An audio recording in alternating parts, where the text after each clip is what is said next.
The situation going on in the town of Gary, Indiana, where a portion of the town has not had power for 2 weeks, is furthermore evidence of something that the American people and the country itself needs to address, and we all know what I'm talking about, especially when you look at the demographics.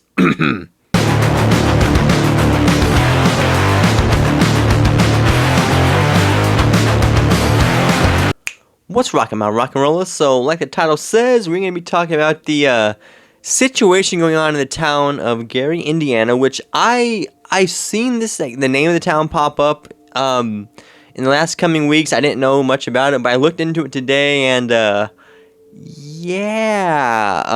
let's just get right into it. So essentially, on August 11th, severe storms kind of ran through the town, just destroyed everything, and just kind of knocked a whole bunch of power out.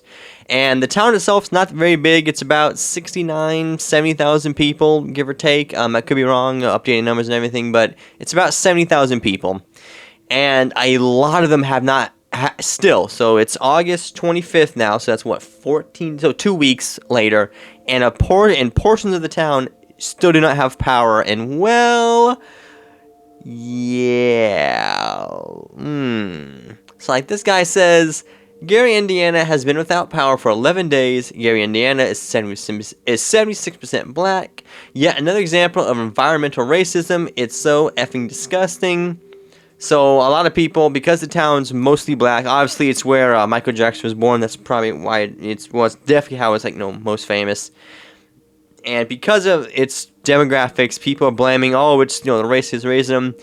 However, if you look at this community note on this tweet right here, the power outage was caused by severe storms on August 11, 2026, affecting northwest Indiana and northeast Illinois.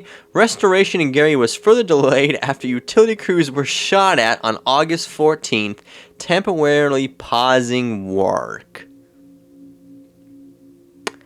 And you're blaming environmental racism on that? You sure about that?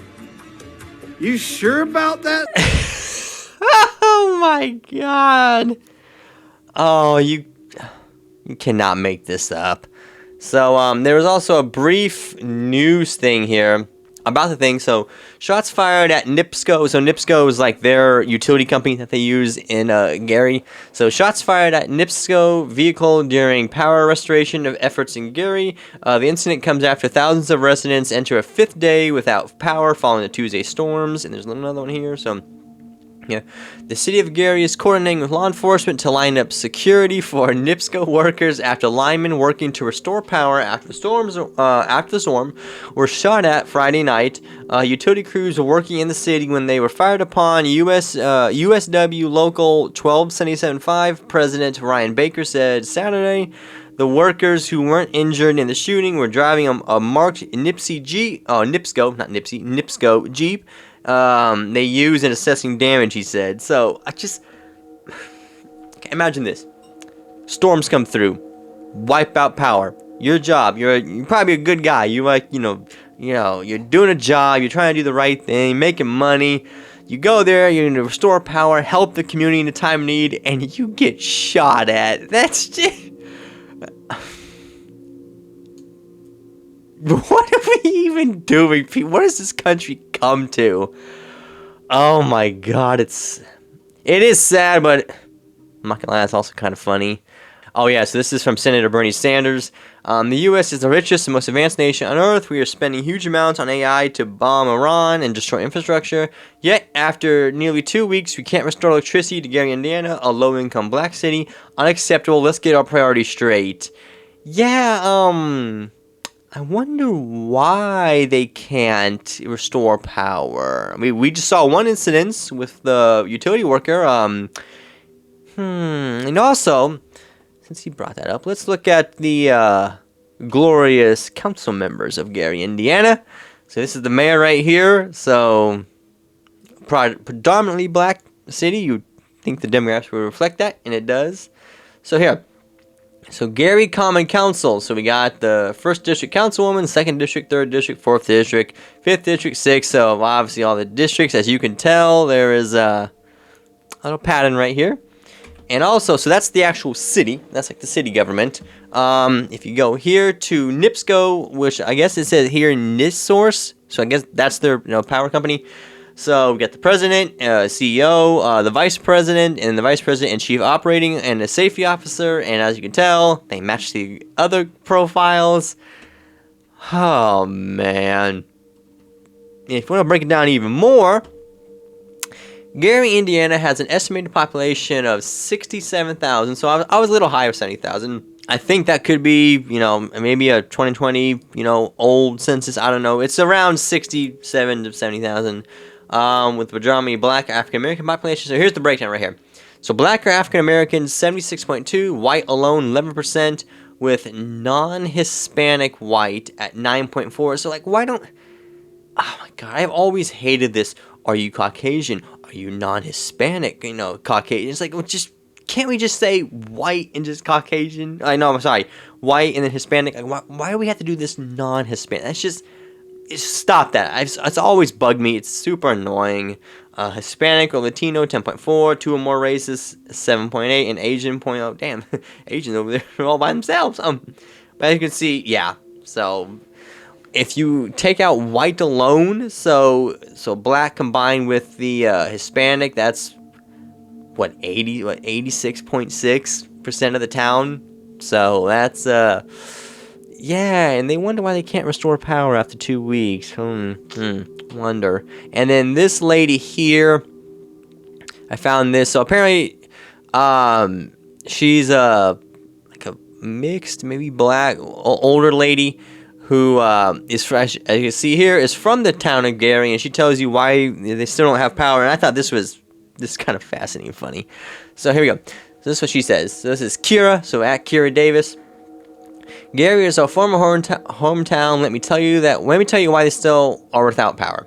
People keep shooting at NIPSCO, their power company trucks, roving gangs of thieves and home invaders, and limited police presence. Oh yeah, tracks.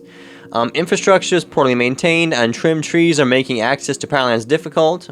Okay, it could be. It's not an out-of-the-realm possibility. Damaged streets and sidewalks, abandoned buildings everywhere. City leadership has been hopelessly lazy and corrupt for decades. Many like the new mayor, but he is clearly not prepared for the city for emergency. Our senior citizen uncle is there, refuses to leave his home because he knows if he leaves, there will be nothing to come back to, which is, sad given, the state they're in, but it is what it is, unfortunately. Everyone there is at the mercy of the criminals, the weather, and a chronically incompetent local government. It may also interest you to know that Gary is considered the bluest city in America with a total Democratic support. That, even over like San Francisco, places like that. Okay. I'm not one to defend the power companies. NIPSCO has their own issues, but the reason Gary is still offline because most of its people is there keep voting for more of the same at every turn. The city has everything it needs to be a great city. It's on Lake Michigan, has incredible architecture, and it's just 30 miles from Chicago. It lost a lot of revenue when the steel mills closed. Oh, sad. But there have never been a good reason for its failure decade after decade. It's poor leadership and a disengaged population. It's not racism, it's apathy and thievery. And yeah, that does sound like a predominantly African American town, if you will say. And before you claim, oh, that's mean to say, come on, we know. Such as let's watch this video of the lovely residents of Gary. We know why they not coming out here though. I mean, it's obvious, It's obvious. Gary is full of, us, diversity. Yeah. Not really diversity, but it's full of black people. Yeah. We the blackest city out here. So they don't want to check on us. A whole town of people like her. Everybody pays them. We don't pay, we get cut off. But when disaster happens, they want to charge us X amount of dollars, but we already paying into this. They got billions, trillions of dollars. We working day to day on paychecks. So yes, they could have did better. They got the money. We don't got the money. They say they supposed to maintenance that yearly. They haven't been out here in a year or two, maybe 3 years. Like, people trying to give out free food and, just give back. The community definitely is doing something with the giving back. They've been giving away free food. At least they're helping out with each other, not blasting each other yet. hot showers. It goes on enough. They will. It's definitely good that we all coming together finally. Yeah. We just need more coverage for sure. We need to come together as a community and get it together. We won't be struggling as bad. Like, just look at these. I'll mute it because I don't want to hear that voice no more. But like, these two girls, like, that encompasses the town, and they wonder why they don't have power. Yeah, I'll just end it here and saying, this is why we can't have nice things. Like the title of this video says, it is a warning to, I guess, the future, to America's future, the country's future, that if the, I want to say, demographics keeps changing in the wrong direction, this is going to become more and more common. And nobody will address it because they don't want to be, called bad names or claims they're, big and whatever. But we're all going to know what the real reason is.